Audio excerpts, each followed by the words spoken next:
ugu dambeyn waa soo noqon dhalinyaro wax badan aan kala maqneen maanta waan soo dhacnay teeda kalena waxaan ogeysiinayaa in animadan aad u soo koobi doono seasonka haduu yahay 12 xaqood shan xaqa ka dhigi doonaa waa isku wada dari doonaa daqiiqadaha u badin doonaa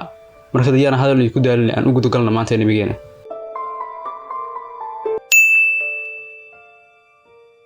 animegan wuxuu ka bilaabanay Ikuma wali meesha fadhiyo la yaaban waxay ku dhacay markaasna wuxuu imaanay saaxiib kasta goomay suuga badbaadi wana kaxaya meesha ayagoo isku dayay inay ka baxsadaan Ikumana wuxuu markaas u sheegay Tukumi wax walba oo dhacay sida geesinimada looga badbaadiyo Zombies-ka iyo sidoo isaga badbaadiyay naftiisa ka hor inta uu ku faafin fayraska isla waqtigaasna waxaan arkaynaa Mumai oo si nabad ku gaartay goobta ay joogan Ikumi inta kale ee asxaabta isla markiina waxaan u tagay gabadh Mumai ahayd oo si geesinimada ugu boosay bartamaha koox ka kooban Zombies iyadoo aan wax cabsi aan dareemeyn waxaana istaagtay dhowr ilbiraqsi iyadoo qiyaasaysa tirada Zombies-ka iyo jihada ay dabaysha ka jirto markaas kadib waxay jamatay saacadeeda iyadoo nafteeda u sheegaysa dhammaan ku toogan doona 100 ilbiriqsi gudahood markaas ay dagaal ku bilowday Zombiga ugu horeeyay iyadoo madaxa ka jaraysa taasina waxay ka xanaajisay dhammaan Zombies-ka kale kuwaas oo markii bilaabay inay daba ordaan waqtigaas ay jidka u furmay ayaama iyo dadkii kale ee la socday waxaana si dhaqso leh ugu dhaqaaqeen saldhigga tareenka dhanka kalena Mumai waxay Zombies-ka ku leeyahay si xirfad ay ku jirto ayadoo si dhaqso leh mid madaxa uga jaraysa waxay u muuqatay in Mumai uu dootay la qabsatay dagaalka sidii qof sanado badan soo dagaalamayay isla waqtigaasna waxaa rabnaa Ikuma iyo Tukumi oo iyagana soo gaaray saldhigga tareenka markii ay u yimaadeen waxaan arkay laba Zombie oo meesha jooga markaas Ikuma uu go'aansan inuu adeegsado hubkiisa cusub si uu dadka ugu muujiyo inuu yahay qof waxtar loo badbaadin kara dadka laakiin inta saxaabada ridin buu nahay maxaa yeelay wuxuu arkay in dhammaan Zombies-ka hortiisa yaalay hore u dhintay markaas oo ay soo muuqatay gabadh lagu magacaabo Mumai taas oo ahayd qofkii dilay Zombies-ka marka ay Mumai indhaha ku dhufatay Ikuma waxay u soo dhawaatay iyadoo leh adiga waxa kugu jira wax ka duwan dadka kale ma tid bani aadam caadi ah isla daqiiqadaasna meesha wax soo gaaray Kurusu markii Kurusu soo gaaray saldhigga wuxuu indhaha ku dhuftay Ikuma markaas uu aad u la yaabay wuxuuna weydiiyay sida ku soo baxsatay sida ku jirta xabsiga Ikumana wuxuu ku jawaabay dabcan waa ka soo baxsaday haddii aan ku sii jeeraa hadda waxaan ahaan lahaa meed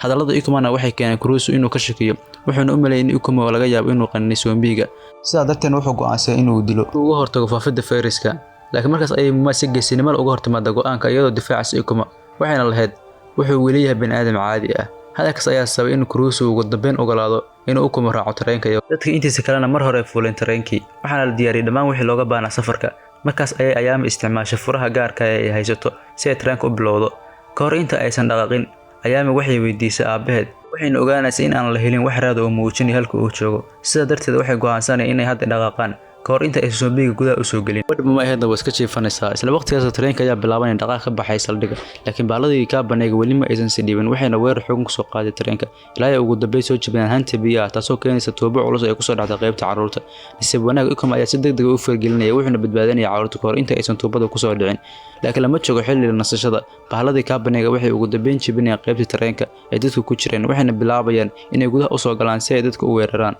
Ikumana wuxuu go'aansanay inuu hadda adeegsado hubkiisa si uu muujiyo inuu yahay gees waxtar leh wuxuuna si toos u tooganaya ka banay hortiisa yaalay wuxuuna dilay isagoo dadka oo dhan hortiisa taagayeen taas ayuu si farxad loogu dhawaaqay waa aragtay aniga ayaa dilay dadka ma aysan kula yaaban geesinimadiisa waxa dhab ahaantii argagax ku abuuray waxaad fayraska ka banay oo si cad ugu faafay jirka Ikuma qof walba oo meesha joogana wuu baqay waxayna si dhaqso leh uga carareen agtiisa xitaa saaxiibkiisa Tukumi goobtan waxa soo gaaray Kurusu dadkana waxay sheegayeen in Ikuma isku bedelay ka banay markaas ayuu si toos u leeyahay Kurusu waa ina ka takhalusaa isla markiina wuxuu soo saaray hubkiisa isagoo aan wax digneena bixin wuxuuna doonayay inuu ka takhaluso Ikuma Kurusu wuxuu tooganaya Ikuma intii arrinta socotay waxa soo xoogaysanay baaladii ka baneeyay Kurusu ayaa kor uga baxay tareenka wuxuuna arkayaa waxa meesha ka dhacaya markaas uu arkaya aad u naxaya ilaa heer uu diiday in ayaama aragto laakiin ayaama dhageysanaysa hadalkiisa si geesinimo ayay u eegaysaa waxayna indhaha saaraysaa aabaheed oo isku bedelay ka banay ka hor inta aysan burburin dareen ahaan Kurusu ayaa isku dayay inuu qalbigeeda dejiyo isagoo leh ninkaas banaanka yaala maahan aabahana mar hore u dhinto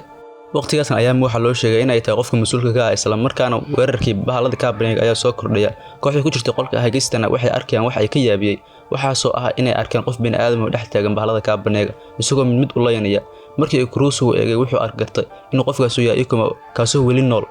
Ikumana si geesinimo leh ayuu ula dagaalamayaa isagoo adeegsan hubkiisa khaaska ah intuu laayay baaladii ka baneeyay ayuu socod dheer ku leeyahay waan idin badbaadinayaa Ikumana wuxuu sii wadayaa dagaalkiisa ilaa uu furo boontada markuu dhameeyo hawlahaasna Ikuma uu dhacaya isagoo ilmeynaya wuxuuna dareemayaa in tan noqon doonto dhamaadkiisa laakiin saaxiibkiisa Tukumi ayaa u tuuraya xarig si uu ugu jiido uguna soo kaxay gudaha tareenka Ikumana ma qabsanayo xariga wuxuu sii wadayaa oo intiisa markaas oo Mumai iskeed u soo degto dhulka waxayna xariga u gelisaa gacanta Ikuma iyadoo ku leh hadda adigu ma tid kaliya waxa jira dad ku baahan waxayna Tukumi ka codsatay inuu jiido taasna oo keentay in Ikuma gudaha loo soo jiido lana badbaadiyo Kurusu wuxuu Ikuma u soo tuurayaa shay uu ku leeyahay naftaada si geesinimo leh u soo afjar ka hor inta aan ku toogan markaas ayay Mumai istaagto hortooda waxayna dhabarkeeda tustaa dadka iyadoo tusaysa isla calaamadda fayraska Ikuma ku taal waxayna ku dhawaaqdaa Ikuma ma aha bahal isagu waa kala bahal kala barna bini'aadam sida aniga oo kale Ikumana wuxuu bilaabay inuu xaqiiqada naftiisa aqbalo wuxuuna si dhab u arkaya inuu yahay bahalka banayga wuxuuna go'aansaday inuu ka dago tareenka si uusan dadka kale halis u gelin laakiin Mumai ayaa si degdeg ah uga hortimaada wayna garaacaysaa si uu jooga tareenka markaas ayay Mumai ku leedahay adigu ma tid bahal dhamaysta jirkaaga wuu isbedelay laakiin maskaxdaada weli way bini'aadam waadna fikraysaa waadna dareemaysaa waadna nooshahay sida aniga oo kale saaxiib yar maanta muuqaalkan intaas ayuu kaga yahay fadlan hanaga ilaawina like saartid